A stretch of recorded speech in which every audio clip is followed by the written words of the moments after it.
আসসালামু আলাইকুম এভরিওয়ান।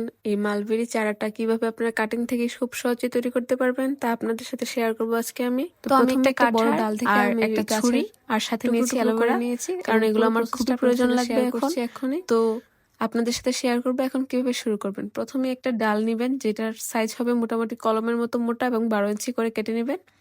কাটার পরে ডালগুলো সুন্দরভাবে ছাঁটাই করে নেবেন কাঁটাটা দিয়ে।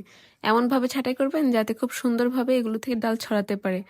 প্রসেসিংটা শুরু করার পর আমি এখানে ক্যামেরা ধরতে খুব অসুবিধা হচ্ছে, তাই আমি এখানে ক্যামেরাটা অফ করেই শুরু করেছি।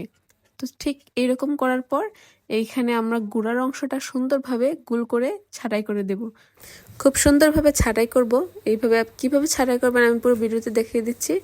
ঠিক এইভাবে গুল করে কেটে আমরা আস্তে আস্তে করে উপরের ছালটা শুধু তুলে ফেলবো। ছালটা ঘুরিয়ে ঘুরিয়ে খুব এইভাবে তোলার পরে খুব সচেতনভাবে দেখতে ঠিক কেমন হবে আপনাদেরকে এখনই দেখাচ্ছি আমি।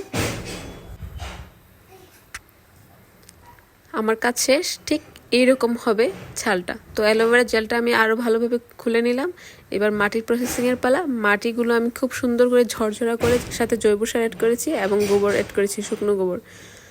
তো অন্ধকার ছিল রাতে, দেখতে খুব অসুবিধা হবে আপনাদের। এইভাবে গুঁড়ার অংশটাকে অ্যালোভেরা জেল দিয়ে ঘুরিয়ে আপনারা মাটিতে সুন্দরভাবে রোপণ করে দেবেন। এই প্রসেসিংটা ফলো করলে আশা করি আপনাদের 20 থেকে 25 দিনের মধ্যে গাছ সুন্দরভাবে পাতা গজাবে এবং ফল ধরবে আশা করি।